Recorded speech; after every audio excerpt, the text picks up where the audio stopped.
యోహాను రాసిన ప్రకటన గ్రంథము 6వ అధ్యాయము 1వ వచనం నుండి 8వ వచనం వరకు. ఆ గొర్రె పిల్ల ఆ 7 ముద్రలలో మొదటి దానిని విప్పినప్పుడు నేను చూడగా ఆ 4 జీవులలో ఒకటి రమ్ము అని ఉరుము వంటి స్వరముతో చెప్పుట వింటిని. మరియు నేను చూడగా ఇదిగో ఒక తెల్లని గుర్రము కనబడెను. దాని మీద ఒకడు విల్లు పట్టుకుని కూర్చుండి ఉండెను. అతనికి ఒక కిరీటం ఇయ్యబడెను. అతడు జయించుటకు బయలు వెళ్ళెను. ఆయన 2వ ముద్రను విప్పినప్పుడు రమ్ము అని 2వ జీవి చెప్పుట వింటిని. అప్పుడు ఎర్రనిదైన వేరొక గుర్రము బయలు వెళ్ళెను. మనుషులు ఒకని ఒకడు చంపుకొనున్నట్లు భూలోకములో సమాధానము లేకుండా చేయుటకు ఈ గుర్రము మీద కూర్చున్న వానికి అధికారం ఇయ్యబడెను. మరియు అతనికి ఒక పెద్ద ఖడ్గం ఇయ్యబడెను.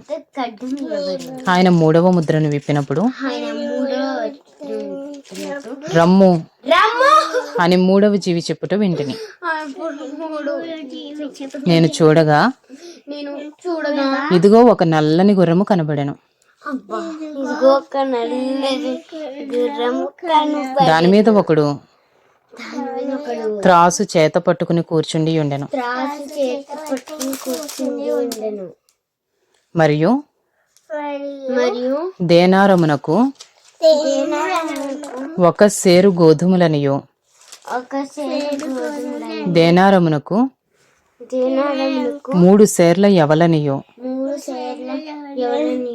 నూనెను ద్రాక్షారసమును పాడు చేయవద్దనియు ఆ 4 జీవుల మధ్య ఒక స్వరము పలికినట్టు నాకు వినబడెను.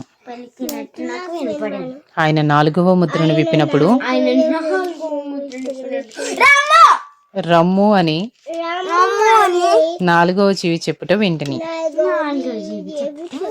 అప్పుడు నేను చూడగా ఇదిగో పాండుర వర్ణము గల ఒక గుర్రము కనబడెను. దాని మీద కూర్చున్న వాని పేరు మృత్యువు. పాతాళ లోకము వానిని వెంబడించెను. ఖడ్గము వలనను కరువు వలనను మరణము వలనను భూమిలో నుండి క్రూర మృగముల వలనను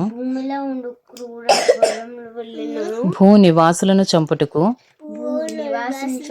భూమి యొక్క 4వ భాగము పైన అధికారము వారికి ఇయ్యబడెను.